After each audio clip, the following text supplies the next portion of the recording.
Welcome, everybody. Hey, another episode of Dave Cooper Live, Building Modular, with your host, Jennifer Cooper. What's happening, Jennifer? Hi, everybody. Thanks for joining us today. Where are we at?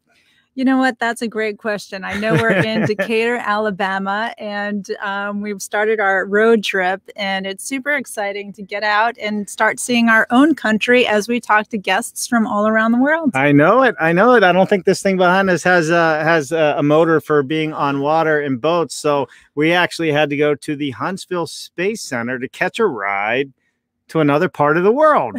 Where are we going to today, Jennifer? So we visited some outer space rockets this past weekend, and now we're talking with Tony DiCarlo of Innerspace Homes. That's right. We are in the Rocket City. So thank you, everybody, for joining us today. We have another great show. We have somebody on the show that is doing really innovative, sustainable modular construction in the United Kingdom. So today's going to be a lot of fun and a personality like no other. This is going to be a lot of fun, this show. And I have to say, I'm really looking forward to it. Yeah. And this is a great example of how, we had a few guests, a few weeks ago, started talking with them and started talking about who's doing what around the world. Like, yeah, we're talking about offsite construction. We're talking about modular construction. We're talking about manufacturers, but who is actually out there doing it, not just talking about it. For sure. Listen, what do we do here at DaveCooper.live? We are bringing you the people and the processes that are building it better. Our guests and topics include building systems to building science, building codes, and the tech used to build it better. We are seeking out the best and the brightest in the construction and discovering all the ways that innovative building comes to life. And today is really no different. We are traveling the world virtually to bring you the most innovative people out there. And today is going to be a lot of fun. So what do you think we hop into it? Yeah, definitely. So we're talking about construction tech, and we're talking about eci-tech, which is something. What's eci-tech? I know. Well, we're going to welcome Tony DiCarlo, and he's going to tell us all about it. Eci-tech. What's happening, Tony DiCarlo? So before you even go there, eci-tech, is that like some English term? Because I know all my friends from England always say that we Americans don't really speak proper English. I've not heard eci-tech before, but welcome. Well, it's definitely English. Definitely. Hi, guys. Thanks for having me anyway. Yeah, no, thank you for joining us today. So go ahead, Jennifer. Why don't you kick them off? Yeah, welcome, Tony. Tell us a little bit about you and who you are and what you've been doing. And we're just so excited to have you on the show today. Oh, thank you. I am one half of Interspace. We started up about 3 years ago under the premise of building homes that will benefit people and our planet. I wasn't from construction, so when I entered construction about 5-6 years ago, I found it completely bonkers. Deep-rooted structural issues. I came from finance, so everything was very structured, programmable, predictable, with definitive outcomes. And construction was anything but. Had deep-seated structural issues, unethical, supply chain constraints, unsustainable and unpredictable. So we quickly found out about offsite construction. And the more we delved into it, the more it seemed to not fix, but seemed to help reduce a lot of the structural issues in traditional construction. And it sat with me, particularly with me, very well, coming not being from within the industry. So we took the direction quite early on to go down a strictly offsite route and develop our own modular housing system to roll out, essentially. Yeah. Well, I love it. I love it. All right, everybody, if you're just joining us now, we have Tony DiCarlo on from Interspace. We are live on LinkedIn, YouTube, Facebook, and Twitch. Tony, why are we live on Twitch? We love Twitch. That's right. We love Twitch because that's where all the young folks are. And that's why we're live on Twitch. But we do love it.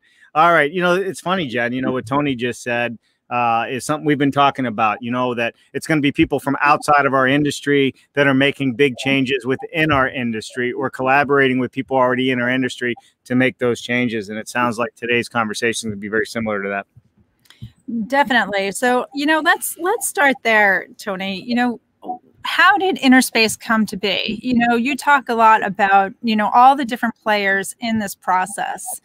Where does Interspace sit and what problem were you trying to solve? we were trying to, so obviously we are developer focused. So our focus is always customer driven. And that's been lacking quite a fair bit through the volume house builders sort of prioritizing profits and dividends over what customers actually want from a house. So we knew straight away that we wanted to deliver a house that people want, and that sort of stands out above the standards of what's being delivered in the UK. But also the actual delivery mechanism was broken. And that's what really brought us to Offsite, because it can alleviate a lot of the things that are broken in construction and make it better in a standardized, more predictable process. And that's why we like Offsite. Right. So, I mean, standardizing and custom typically does not go together, right? Does it? No, not really. It depends how you do it. We have steered away from customization and opted for a larger variety of house types. So we're not as efficient because we have to do more different cage sizes, different house types. But what the wider suite of house types allows us to develop a broader range of development sites, larger development sites where it requires different house types. So we're about as efficient as can be for low-rise modular housing. Right, right. But that's what's interesting about this. You're looking at this from the developer's point of view and the client's point of view, and you're offering a variety of styles. You know, you're not just modifying one module, if you will. You're offering a variety of styles that the developer needs to be successful, and you've found a way to work with manufacturers to streamline the process. So even though you know you found that level of customization, and you've balanced that out with a level of standardization, you know, you've come out with the right formula for you and the clients you're trying to serve. Yeah, we think so. We've standardized as much as we can. So standardized. So we've got a bit of a platform around the cage designs, but then we've left the externals to be more malleable and more interchangeable, so we can get some different looks across sites within a site and across different sites. So, right. So you can get too generic externally. But the biggest thing for us is the suite of house types, because developing low-rise residential developments needs to do quality place. You need certain types of houses that most modular manufacturers don't go down the route of producing. For instance, a corner turner, and they're what, you know, it's house types like that sort of help deliver better place essentially, and it stops you looking on big flank walls, etc. So right. So yeah, so you know, one of the things I really find interesting, I was looking at a comment in the comments section, and one of the things where, right, customizable, some people want customizable, but with the affordable housing crisis that we have across the globe, and housing just being such a major issue, one of the things that you guys have done very well is really take, you know, a customizable approach to a standardized system, so to speak. So, I mean, the homes that you guys have come up with, and I know you're going to walk through some of these and you're going to walk through the layouts. I think people will be very surprised what you guys are building, the aesthetics of what you're building, the room configurations and how it's laid out, because that's really what's setting you apart from just your regular cookie cutter homes. And I think, you know, I really want to point this out, that this isn't just another mass produced type system. It's a system that's really made to give people what they want and also help meet that mass need of housing. Yeah, we had to sort of sit in between people's perception of modular in this country. Yeah.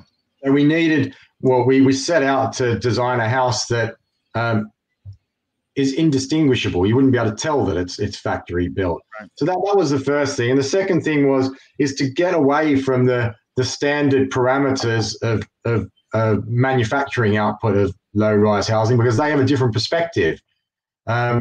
You know, and we're the developer and not the manufacturer. So our job was always to to develop a suite of house types that enables us to plot efficiently, develop large sites, and have customer appeal. So instead of customizing, we went down the route of just creating a stonkingly good suite of house types that you don't need to customize because there's plenty of space, plenty of storage, decant areas, and everything people want in the house. I love it. Can you do me a favor and spell stonkingly for me? Let me see if this is right. I just like that. These are words that stonkingly, maybe. I don't know. Is that close? Stonkingly unbelievable set of suite of house products. I love it. I mean, and this is why, you know, the global conversation continues because, you know, again, here in America, I'm not sure that's how we would describe a home. But when you say that word, you know exactly what it means. Right. And I can't wait to show some of these homes. Let's get to some pictures. Let's get to your presentation. I don't have it shared on my screen anymore, so reshare and we'll put it up.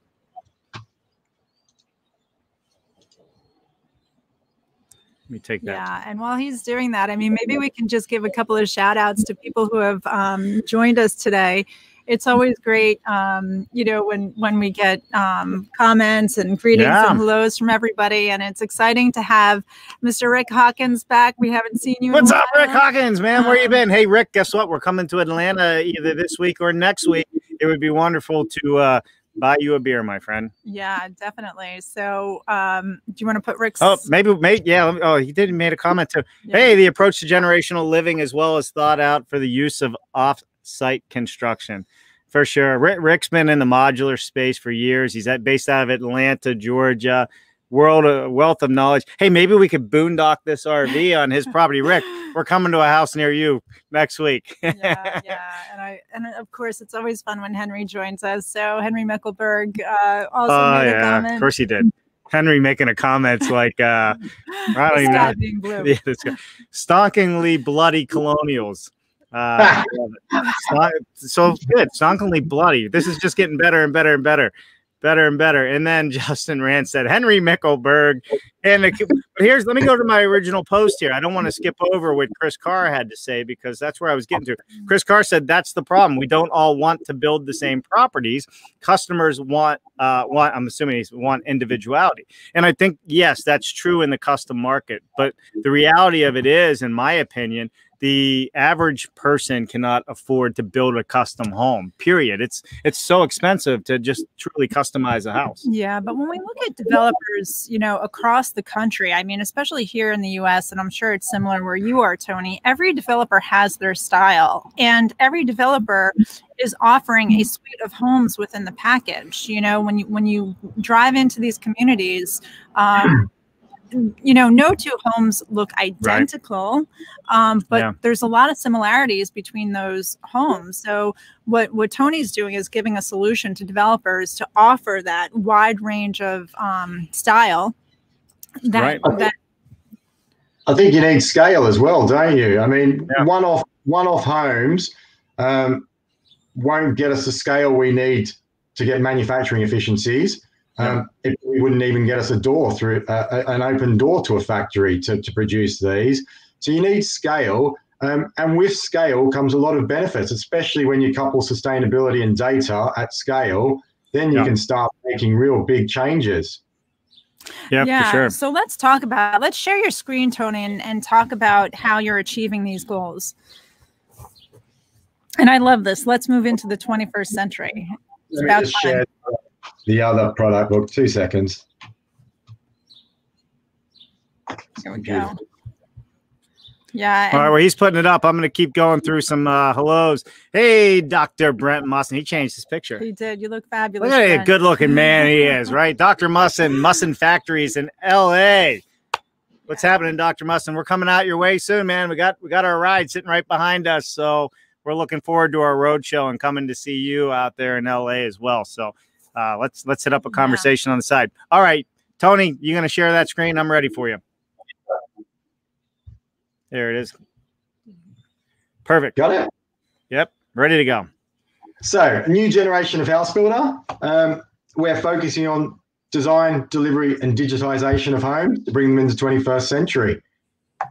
We are known for our design-led approach, our environmental ethos, and our passion for creating homes that benefit people and the planet.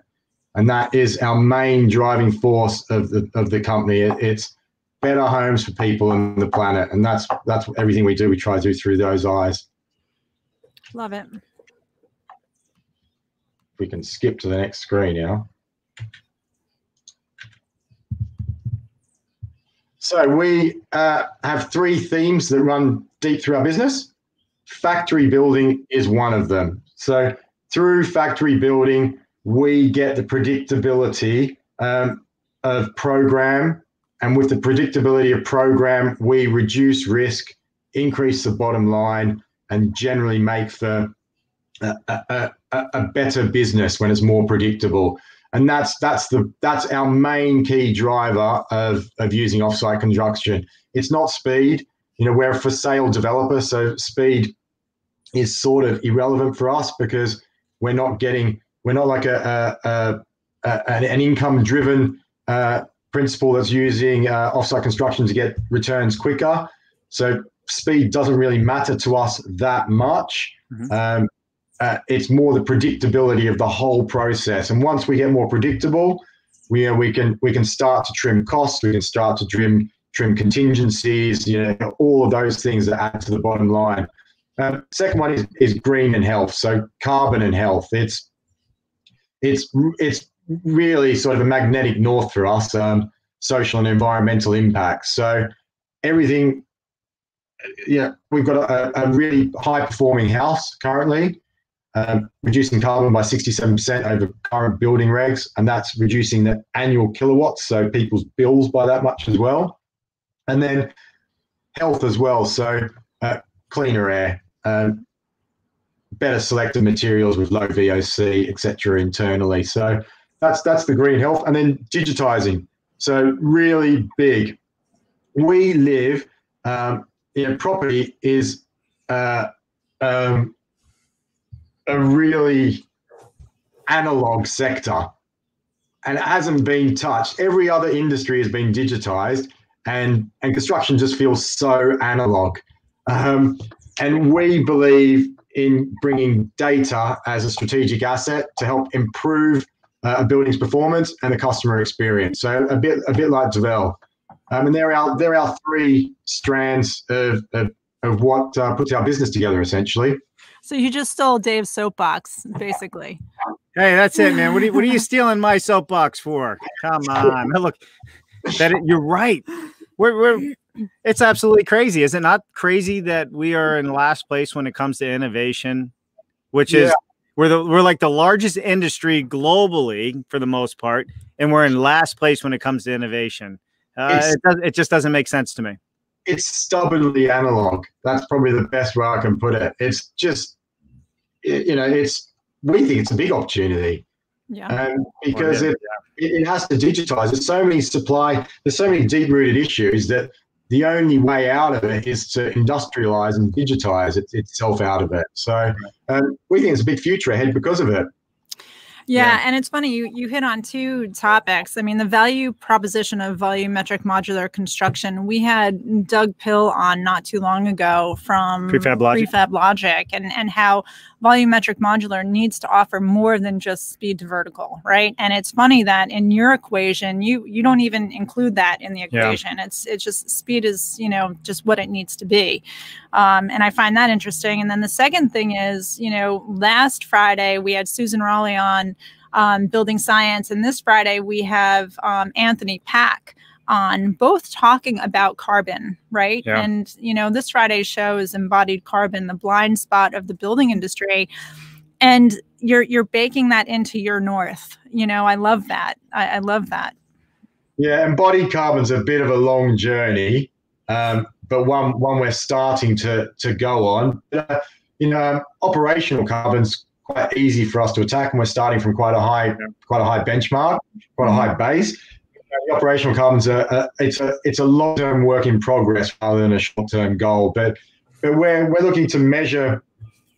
The aim is to measure and improve, iterate and improve on every development. So we're measuring design, pre-build and post-build, essentially.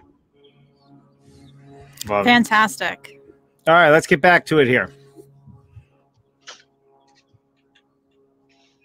Sustainability. So we work through sustainability through a prism of a better home for people on the planet. That gets filtered through 3 themes that have sub-themes through them that get ranked and measured and rated. And they're environmental value, health, happiness, and well-being, and urban design. And then out of those outputs, they get related back to the appropriate United Nations SDG.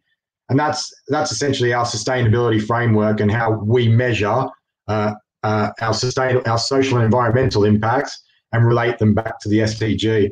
And you can see on the right the performance of our houses, and they thrash everything. I mean, it is incredible when you look at it. So the SDG and how that's set up, you know, where did that come up? How long has that been around now? Do you know? I think it was 2015. Was it? Yeah. Okay. Yeah, it's been around. It's been around for a few years, but it's not. It hasn't really taken hold as a. It's starting. It hasn't really taken hold as a proper universal benchmark. But there's a lot of people now using it as a main reference points, you know, and one of us included. Yeah, for sure. Yeah, and same thing. We've done a couple of shows on this on building science, you know, not just the sustainability development goals, but also the true life cycle performance of products and homes, you know, qualifying as a product. So, you know, so what's the true life cycle you know, analysis of our homes. And this chart is a great example, you know, of just how you can be thrashingly better than the competition. And I'd be interested to know, like, is your peer group also, you know, incorporating the sustainability goals into their metrics or into their business model? We don't really look at anyone else, to tell you the truth. Right. We're off doing our own thing, and that's it. But if you go back to the chart, I'll highlight a point about our business structure.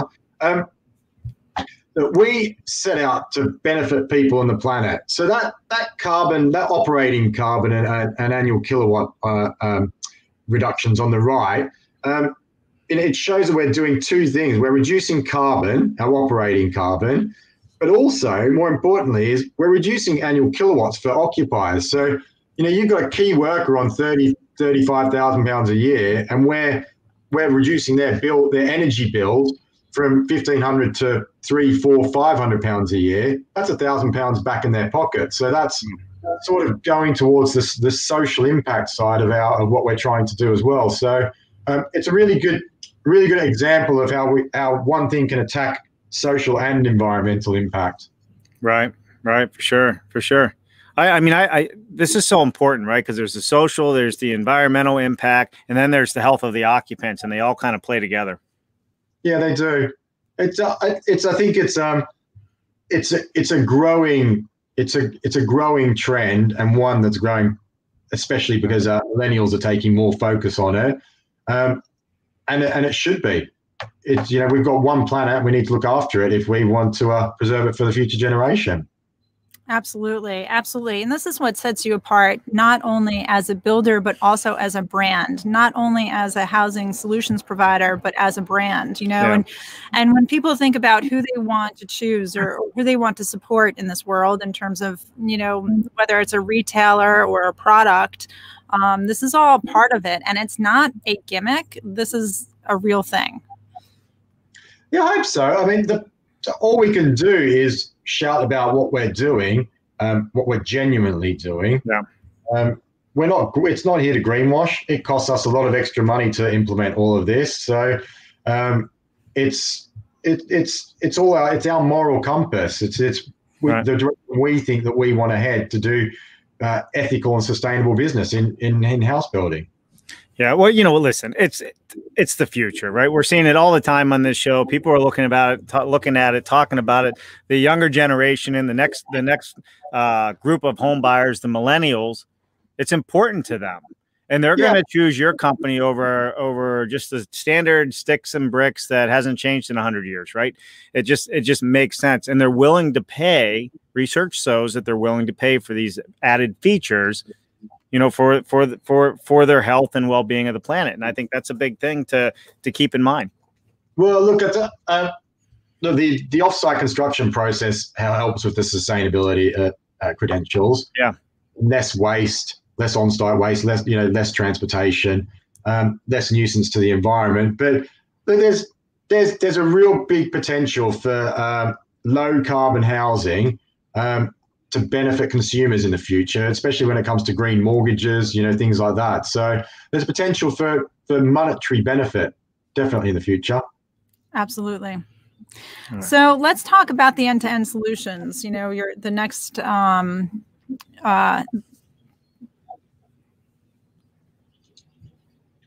there we go. So we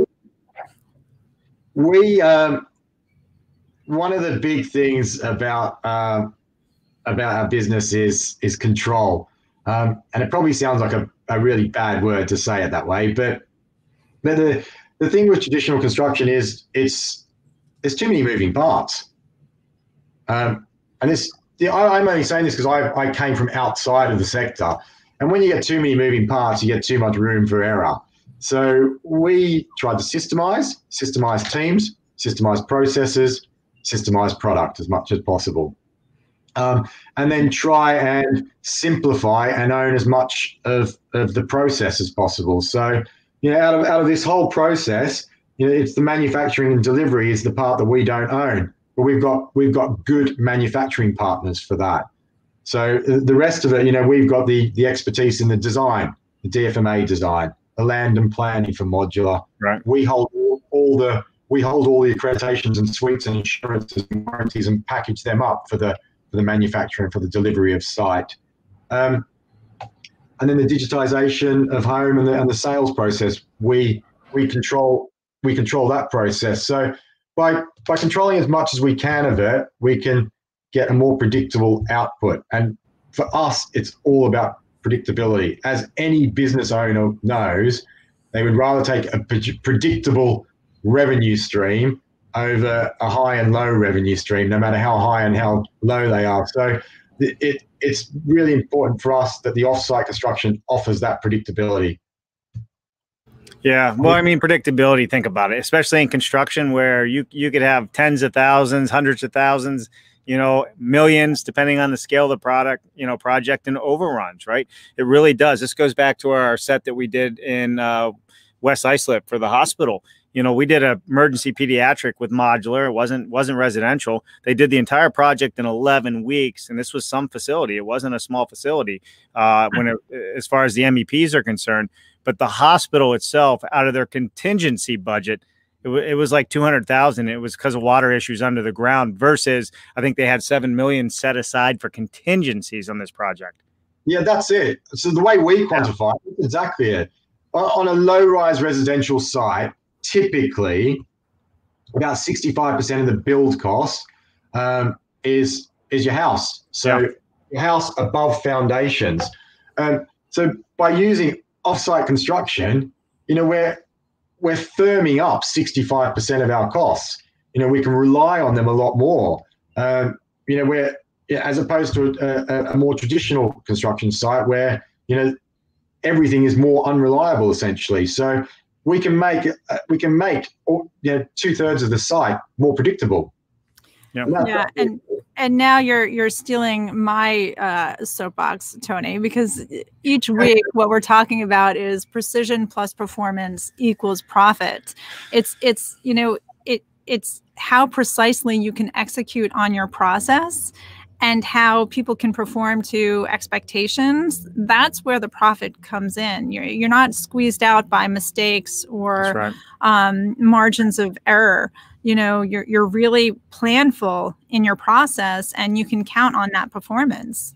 Yeah, that's why it takes a lot of upfront design work.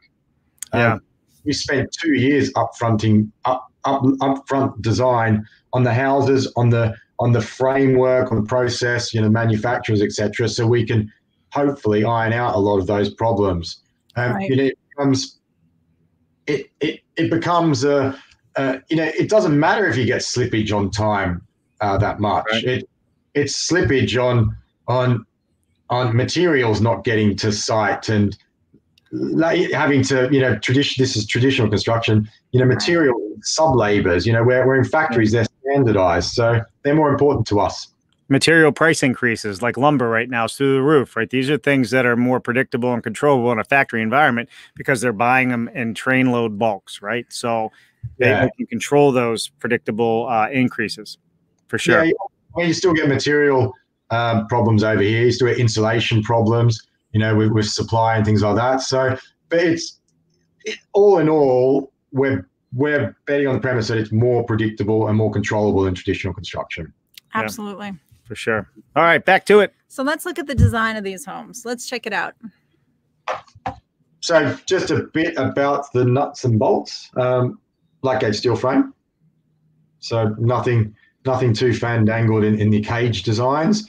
They're parametrically modeled and loosely based around a platform design of all the different cages in our suite. So system certified for up to 3 stories. So UK OPAS certification, so 60-year durability and fully mortgageable.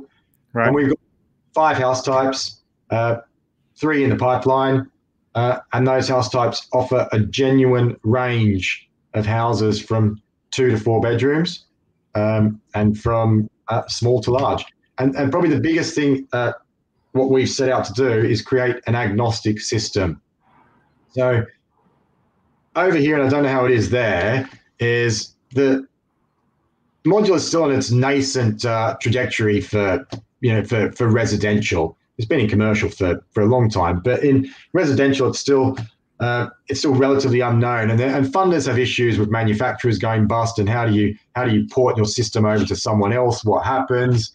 And things like that. So we and also supply issues. So we created an agnostic system where we own the rights, whether through license or whether outright, but we own the system and control the system. And with that, we can bring it and place it to our preferred manufacturing partners. And that resolves funders' worries about problems with manufacturers going down. Right. Or if there's capacity issues and that manufacturer can't take it on at the moment, then we've got a system that's pre-vetted, and we can place it where we want a bit better. So it gives us a bit of flexibility and control again of the system. So that's a real big part of our design, I think. Yeah, go ahead. Yeah, so you've created a network of strategic partners, with these manufacturers, making sure that you had the capacity so that, again, scalability is important, right? If you need that scalability, you need multiple partners that you can go to. And you've created a product that, to your point, is agnostic. They're not one-off custom homes. I'm imagining that the specifications are the same, the personalization, the choices that a client could personalize are the same. You've really narrowed down that scope, if you will, but you've also created a really beautiful product. Yeah, we still offer 3 types of kitchen surface, three types of flooring, 3 types of bathroom. So we still offer customization within the house, but from a fixed set of choices, essentially. And that way we can define. We can standardize better than just giving them 100 different choices, and then your supply chain you get no efficiency. So we do give choice, but we give a predefined choice. And once again, it all reverts back to the first equation: is if you create something great to start with and give them a little bit of choice, we think they'll be happy with that. Well, you know what? Especially if you're making good choices, and if it's the style of home that you guys are designing, and I think that's the key here, right? Are you fitting the needs of what the consumer is looking for? And I know you guys put a whole ton of research into that. Yes. So tell us about your formula. So, function plus emotion. And it's one sort of formula that we've got that you know, we spent a long time. We're in a very privileged position where we got to design a house from scratch with no preconceptions, only a focus on just designing a stonkingly good house for people on the planet. So we were in a really privileged position, and that sort of led us on the road to remarkable. What we think turns out to be a remarkable home, and that's function and emotion. You know, the function is driven by the sustainability and the green credentials and the quality driven from the offsite process, and the emotion is from just the well-designed space and the well-designed externals and things like that. So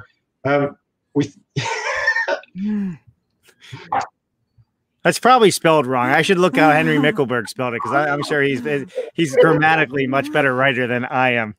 Come to mind out of mouth for me. But no, I love it. I mean, you're talking about not having any limitations, that you're coming at this from a design perspective. And so many people walk into volumetric modular thinking, oh, it's too confining. You know, there are too many limitations. And here you're describing the exact opposite. Yeah. So we sat in between. We took a choice to sit in between the architect and the manufacturer for that reason.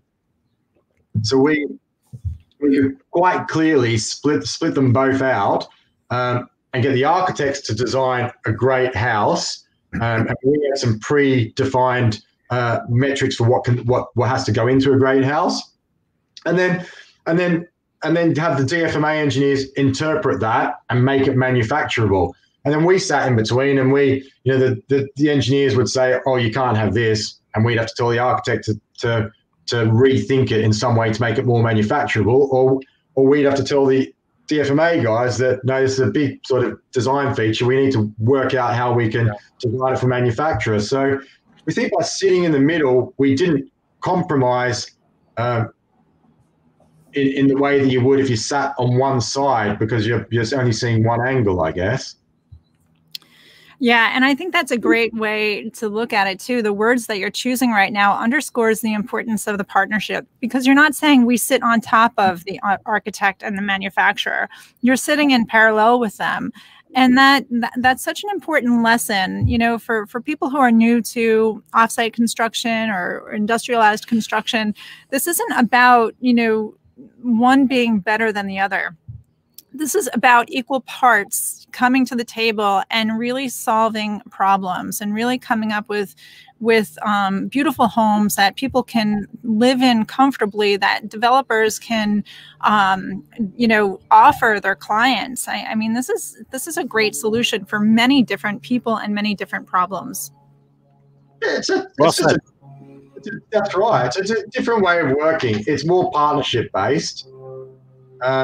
And it's more front-loaded, and that's what the design process in modular and sort of entails to make a good product.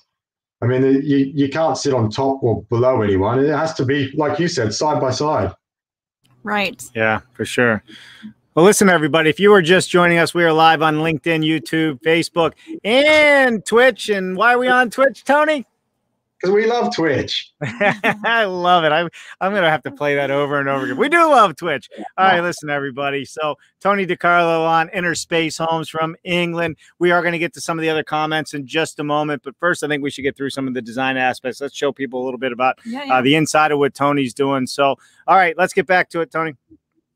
I'll revert back to another slide to show you the insides, but I'll touch on this one for a second, because it highlights a few things. One of them is the standardization of houses means that there's less differentiation on sites.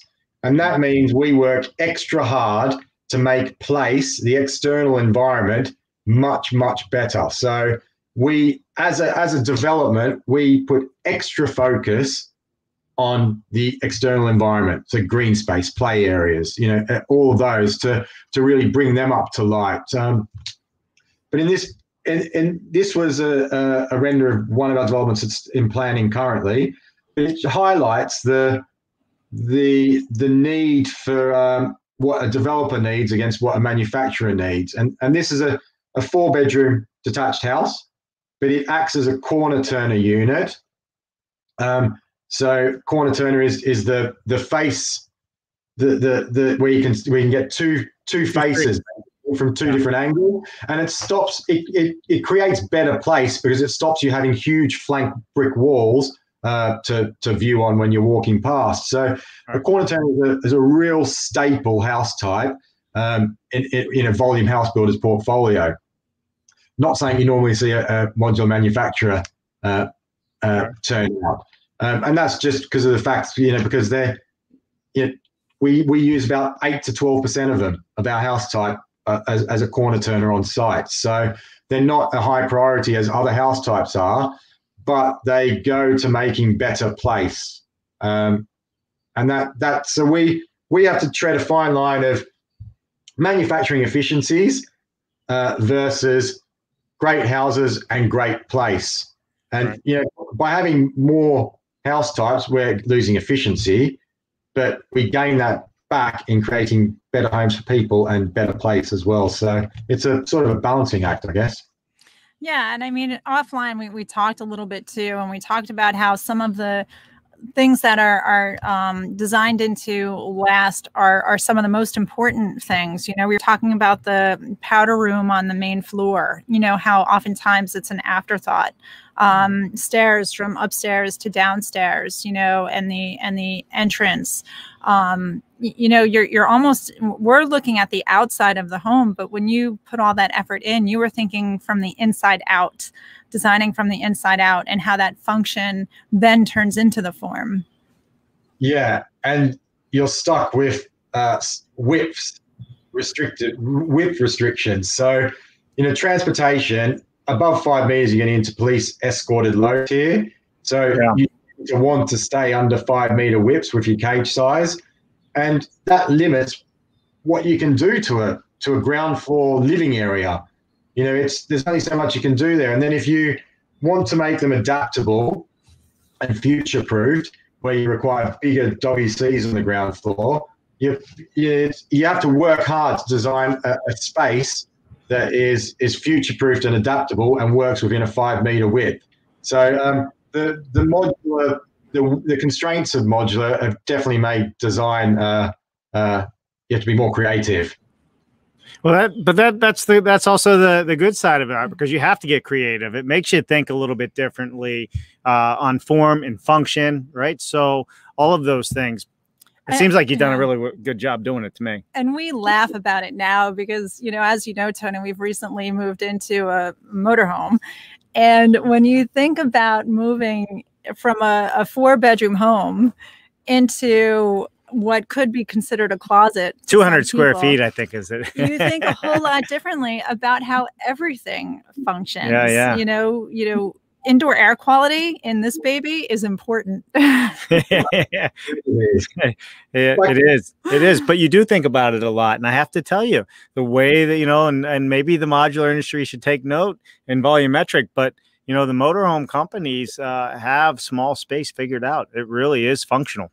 Well, I'll show you a bit of the functional side that we've designed in. And it's sadly one of our proudest things about our house types is our roof, which is really sad. But we've got a really innovative roof type that solves a lot of issues. The first one is transportation. Yeah, we figured out a way of incorporating the roof into the first floor module, so we get away with 3.6 meter height, one transport load to get the roof and the first floor module away.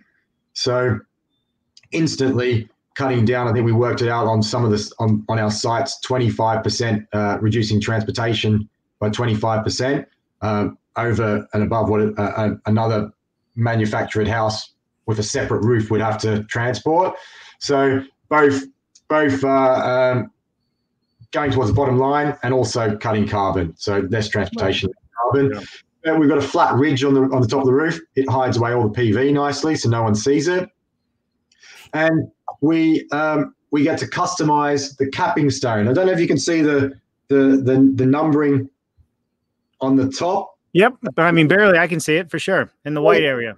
Yep. So they get put on site, and they can be modified to suit local vernaculars, to give a little bit of differentiation. So we've solved sort of three things: yes, aesthetics of PV, which we hate, the transportation issue, of the splitting of roof and first floor module, and the offering a little bit of differentiation intra-site and across different sites. So pretty proud of our roofscape. Yeah, no, it is. They're beautiful. You see that in England, but you know what? We've been seeing this down in the South too, and some of the new developments here, similar look, not done off site, but that look and feel. I think a lot of people just can love that architecture, and if it saves on cost and shipping and handling, and you're still getting the same form and function and the emotional feeling of when you look at it, that's a win for everybody, right? Yeah, I think so. Yeah, excuse me. You wouldn't say otherwise, would you? No. But especially in high density locations, when we've been to some neighborhoods where you look out to your neighbor's mechanicals and the sound coming from, everything that's going into their home, and when you think about that, it makes for a better neighborhood. It's more respectful of your neighbors. When you think about that outside and inside space. And I love the comments coming in now about size and design. Let's go to the comments real quick. Yeah. Can you believe hey Tony, we're already at 50 minutes, man. Almost an hour. So let's go to some comments, and then we'll speed round getting through some of these last ones as well. Yeah. But let's jump into this question and comment section real quick so we can get to those. Wrong button there. All right. Where are we? Let me go up here. Oh my goodness, we're going to be here a while. Yeah. All right. Henry Mickelberg grew up. Growing up comment, totally the way forward for developers to develop their typologies, work out how MMC supply chain options fit with them, and then license dictate to interested manufacturers, ideally at scale. Love it. Agreed. Damien. Hi, guys. Apologies for being late. Well, thank you for joining us, Damien. We always appreciate it. And Damien had another comment. I'm reading it. Yeah, she took over the controls. I'm like, all right.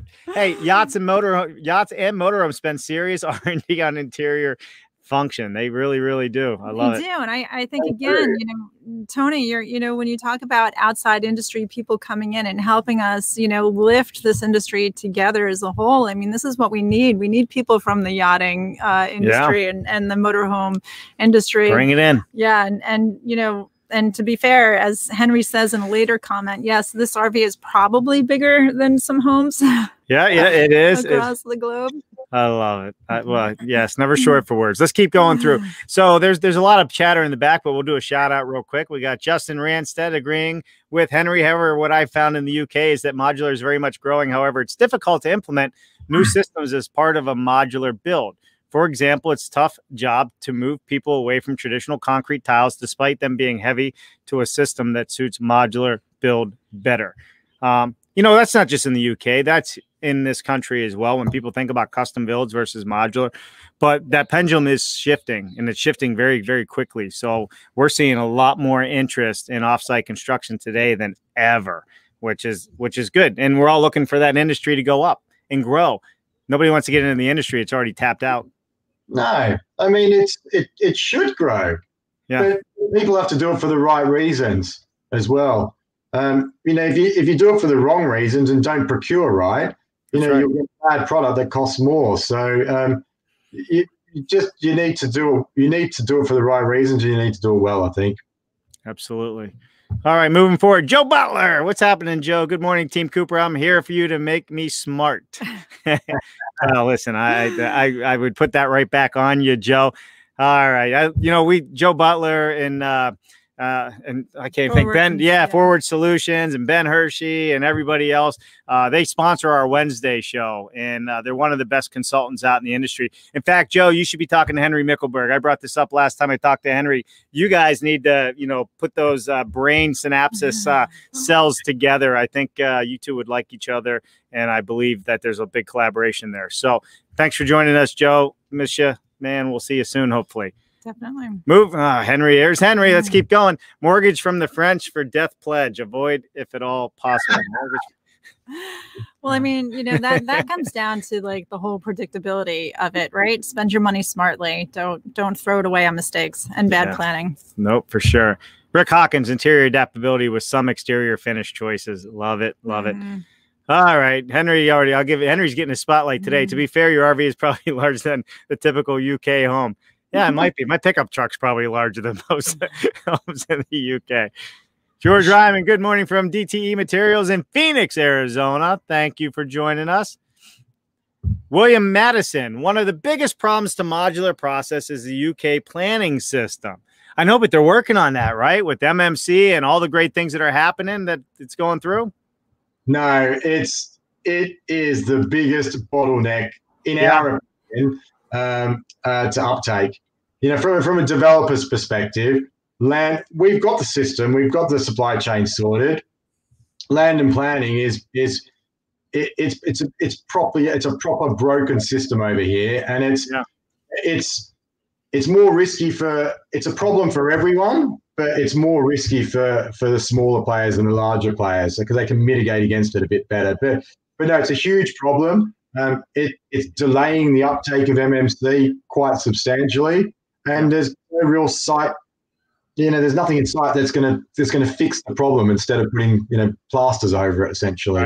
Right. Yeah, for sure. Okay, so I need to look into that. I'd like to learn more about that problem and start having that conversation on this show as well, because that's a major problem here as well. Huge, very huge. So, look, the benefits that we get from standardization also hinder us a little bit in the land and planning department. So, we have to work extra hard on land and planning. Yeah. Well, shall we light our houses, shall we? Well, let's get through 3 more comments, and we'll get back to the houses here real quick. All right, moving forward. Actually, William Madison, man, this guy's a wealth of information all of a sudden. Check out Pablo Jimenez, PhD, paper on modular housing in the UK versus Japan. Definitely will do that. Thank you so much for all your comments. And that's really it, right? We got William. Justin is agreeing with William. Love it. And Henry, oh, man, somebody jumped in. Henry Hawkins, land planning entitlement issues is not unique to England. No, that's what we were just saying as well. Yeah. So let's look at some of the houses and see how bright and airy they are. Yeah. So one of the benefits of us incorporating the roof module into the first floor module is we can vault the ceilings, and you get a first floor vaulted ceiling heights of I think 3.6 meters. So proper big airy ceiling heights within our houses, and that's across all first floors of our house types, of our 2-story house types. Low VOC materials, low VOC paint, wool carpets, so more sustainable than man-made products. And we try to choose our materials wisely, essentially, so they're more sustainable. Right. It's beautiful, right? Yeah, I love it. And the vaulted ceiling there, that's what I'm seeing, right? Yeah. That's the second floor of the vault. Yeah, right? That's your roof that's incorporated into the module. I love it. Yeah. Yeah, and again, it's taking every aspect of design and the materials and the finishes that you're using. I mean, that's the finishing touch, right? Because that's what people remember. And this is a great shot of how it all comes together and looks in its final form. Yeah. So this is one of our sites that's in planning. You can see there's 5 different house types on this site. I think it's 110 houses, but it's going to come down a little bit. The interplay between houses and landscaping, and we've tried to put a landscape-led proposal forward with lots of play areas and lots of green space, and plot our houses in a nice environment. Trim trail on the side for exercise. So it's creating place as well as creating good houses. Definitely. It's a balance, and that's what we're finding here as well, is that the accessibility to outdoor living spaces and outdoor, amenities is just as important as your indoor space. Yeah. So as a developer, our modular housing had to focus on 4 things, and that's being customer focused. So great houses, they need to be able to plot efficiently. So, I think we've tracked 480 sites over the last 2 years and plotted a lot of our houses on a lot of sites. So we sort of know how modular plots and how to make it, where our deficiencies are in house types, essentially. Yeah. We need cost efficiencies through the manufacturing process. So that means us having to design well, work with manufacturers as well, a lot to get the cost where we can make land purchase viable. And the last one is, again, a genuine suite of house types that offers true range. If you're developing 100 houses, you need to really cater to a first-time buyer wanting a 2-bed to a family wanting a 4-bed. And you need that variety, essentially, across the suite. You definitely do, because what happens is a lot of people, what we're finding as well, is they fall in love with the neighborhood. And then, surprisingly, their family gets bigger or life changes or they need something a little bit different to solve for, but they don't want to leave that neighborhood. And when you think about that in advance and you give people options, it's a great solution. Rick was talking about multi-generational living and, how you really future-proof your home, and this is a great example of that. And oh, by the way, it happens to be volumetric modular construction. Shall I quickly show you a floor plan? That'd be great. If I can share it. You got to reshare, yeah. Reshare it.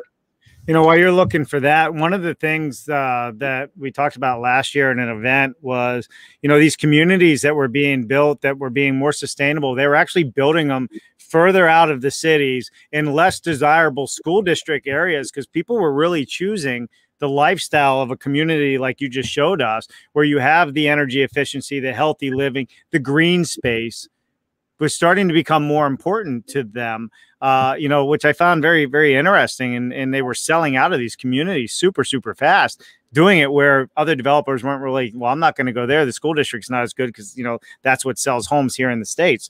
So there is that whole concept, like what you're designing, where you're at, fits that whole mold, where people are really interested not only in the healthy living of their homes and better design and functionality and sustainability, they're also concerned about that outside of the home and what they can do with their families. Yeah, I agree. And I think COVID's just accelerated that. Oh, yeah. But it should be, if you're building larger sites, you should have a focus on place just as much as homes, because the place creates legacy and it creates community.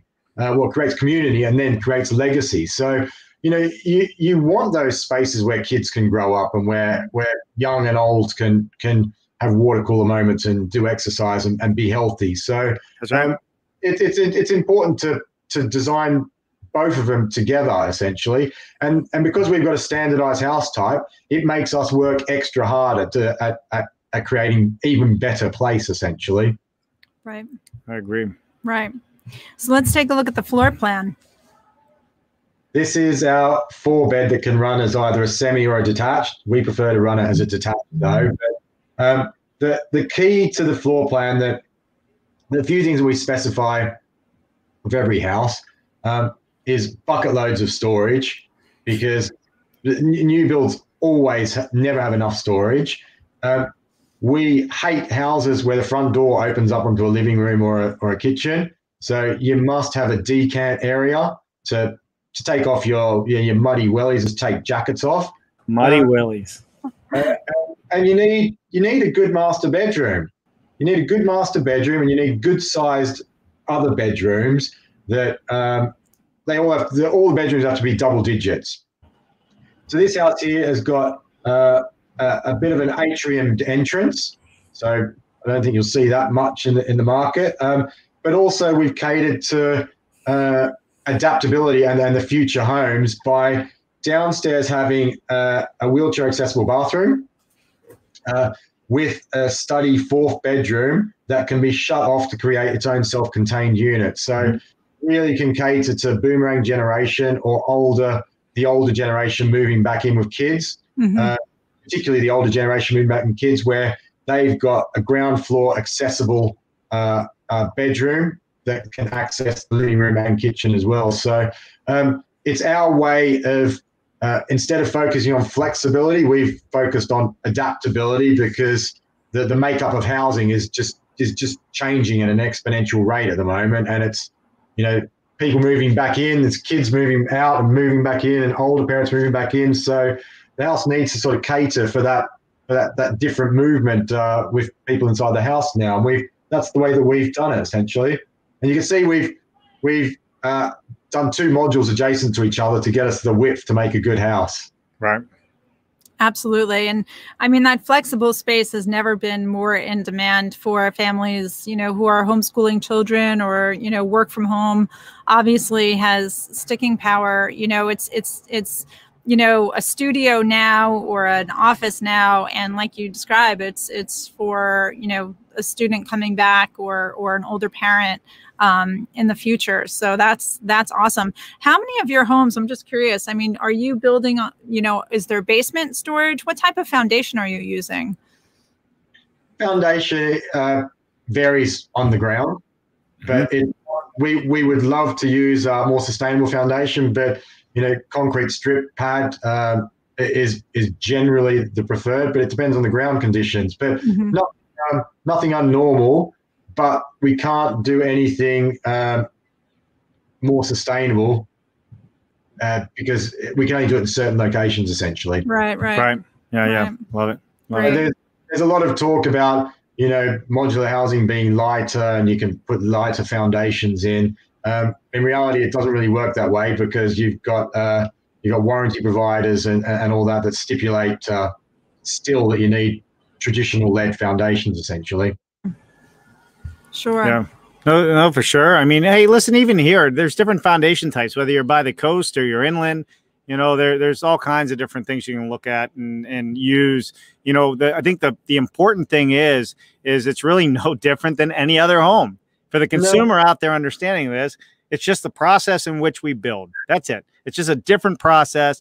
The specifications, the codes, the products, they're all the same. I'm assuming it's the same where you're at. It's exactly the same. It's, instead of dragging a plasterboard through mud up 2 flights of stairs and then putting it on a wall, it gets brought directly to the person that's installing it on the wall under a covered roof. Yeah. So you instantly get better quality. I see, to me, I think offsite construction should just cost more in general. It's better built. It's environmentally friendly. It has so many better features than any site builder could ever do. And I challenge any site builder out there to jump on this with me and have this conversation. But I mean, there's beautiful stuff being done by site builders, but it's a better way to build from the inside out. You control everything. I think it's more consistent. I think you can get a better product more consistent over time. You get plenty of traditional builders that build super high quality, but can they do the volume? What you tend to find with volume house builders, as soon as they up their volume, your quality tends to start dropping, and that just tends to be a consequence of pushing your supply chain and pushing them further. So I think we can get consistent better volume better quality over time. Yeah, well, I agree. I got to stay on my soapbox for a minute here.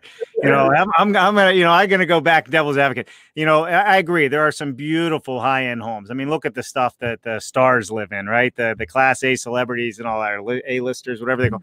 But the reality is this: there is no way, whether you do modular or panelized, that you're going to cut a 2x4 across the toe of your boot, and it's going to be more precise than a laser cut jigsaw in a manufacturing facility. So the construction wise, in my opinion, is always going to be better manufactured, whether it's modular or panelized, right? There's other options, but all right, that's my soapbox.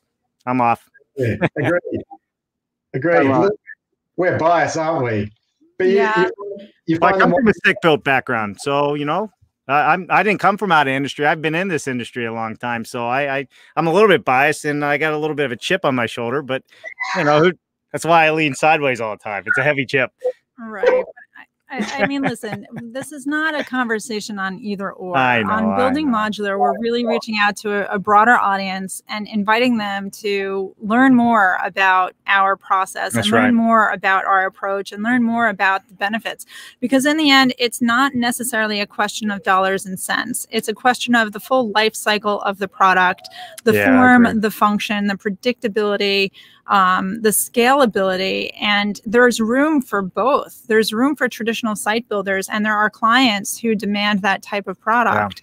Yeah. When we're talking about housing attainability or, you know, workforce housing, if you will, this is a great solution for developers. And we wanted to showcase the work of Innerspace today to just show people how you can think a little bit differently. You can find the right strategic partners to pull projects like this together. And again, it's not an either or situation. It's not, oh, stick built versus offsite or industrialized construction. This is just a feather, you know, a feather in your quiver, if you will, of how you can approach the product line that you want to offer your clients. Yeah, for sure. And I was actually nicking at Chris Carr's boots a little bit there. He made a couple comments, but his comments are very true. So let's go to the comments real quick, and then we'll jump back in. Sound good? Yeah. Go there. All right, let me get in here. So Chris Carr says, I own a family house developing company that is over 120 years old in Grimsby, UK.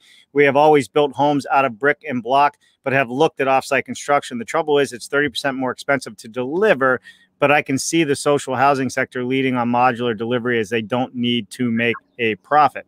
So, I mean, I don't know how it is over there, but I think, you know, again, it comes back to understanding the full efficiencies and life cycles. And Chris, I got a question for you. I'm going to put it out there. And Tony, it may be the same for you. But what I find here in the United States, when people look at offsite, they look at direct costs, sticks to sticks, or brick to brick. But they don't look at the overall life cycle of a job. And what do I mean by that? From the time you design and place the order, put the product in the foundation, all the way through all the warranty issues because of the lack of skilled labor. And you think about all the different things that happen. It's just, if you look at direct costs, at least in this country, yeah, you're going to lose every time on that very, you know, that comment. But the reality of it is, if you look at the life cycle of the entire project and what it costs you to maintain it and warranty and service work, because maybe the craftsmanship wasn't as good as one thought because of the trade labor issues, we're finding here that it really slims that margin down. Yeah, price is a real issue. Yeah. I don't think I'd like to see a comparison, because it must be going horribly wrong to get 30% above traditional. But saying that, there's three things that I normally say when everyone says, oh, it's more expensive and what's the price? Everyone says, well, what's the price? It's what are you building, where are you building, and whom are you building it for? You know, if we know our system well, and we know it's a light gauge steel frame system, right? It's a high quality house. So we know that we know the parts of the country where it will work, and the parts of the country where it won't work, because it's suited to more of a higher value area, essentially. So we know our product and where it sits, and there are cheaper systems to develop in cheaper areas. But if you're delivering a high-rise concrete steel system in the center of London, and you'll find that your fixed modular costs are probably cheaper than traditional build. But if you're delivering light gauge steel frame housing that's highly spec'd with green tech in Northern England, you'll probably be 30% over traditional build costs. So it's I think it comes to what, where, and for whom for us on price. Right. There's systems. There's systems for each to suit each, and then it's really, you know, to do modular properly, you need to get in bed with the manufacturers, and you need to understand their costs and how to design to get those efficiencies, essentially. Tony, we could have a whole second show on that topic alone with you. I can't do my soapbox. I'm ready for it. We'll have to do part two because the comments are flying in, and obviously that topic in and of itself is something we should explore here on Building Modular. And again, it goes back to partnership, and don't expect, you know, and I'll use American analogies here, don't walk into a French bakery if you're looking for a bagel. It's not going to happen. So you need to know what you're looking for, and you need to go to the right provider. Yeah, we're developer-led. So we are developer-led. So land is our primary focus. If we're not viable to buy land and to compete on buying land, then we can't do business. So, our product has to be cost effective. And the only way that we got it cost effective was through design and through collaboration. And that's the only way that we've got it to a place that's viable for us to buy land. So we put a lot of extra green tech in there, so we know that we're expensive in some places and we're reasonably priced in others.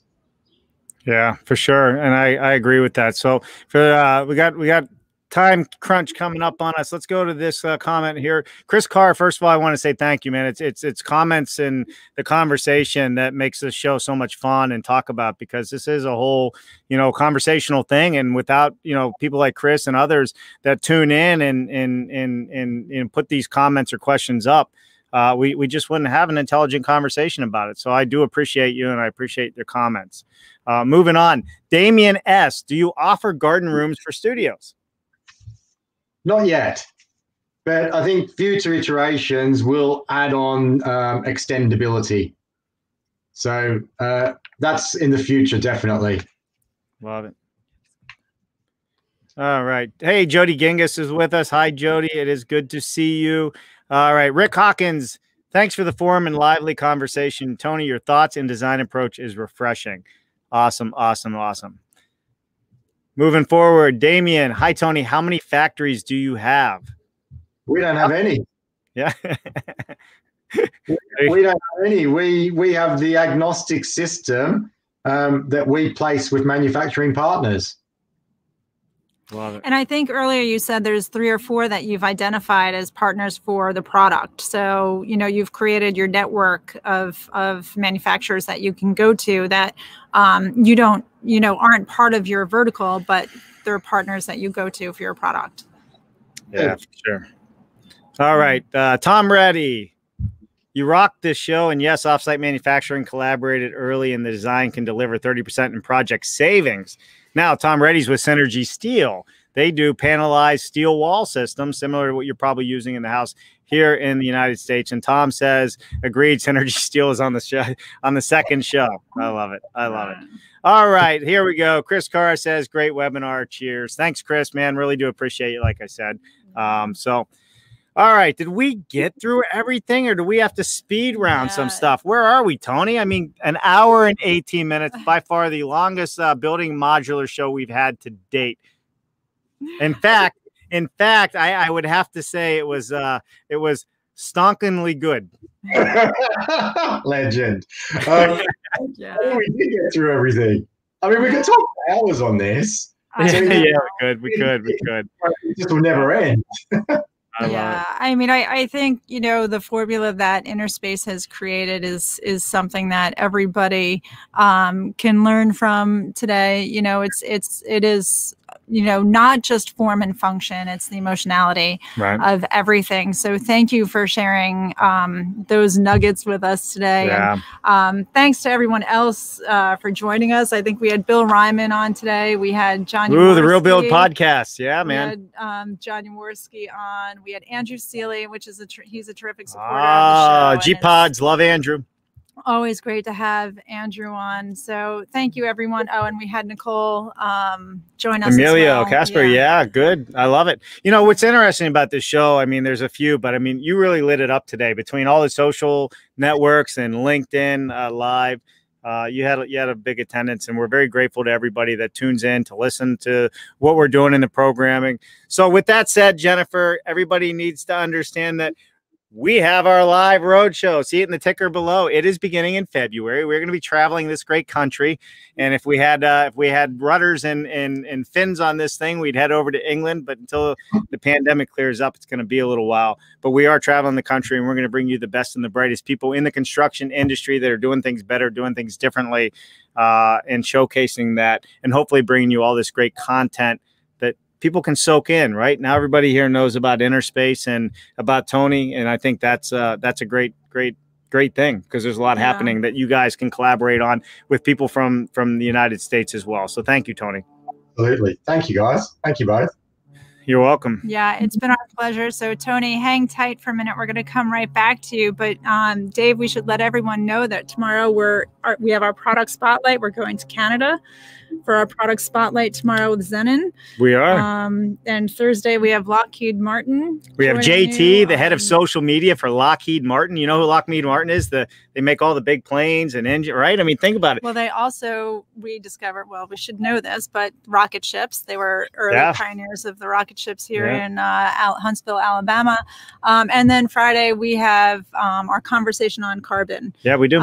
In the built environment. So, really thankful that Tony could, contribute to the ongoing building modular conversation, but the broader scope, the broader theme, which is build it better.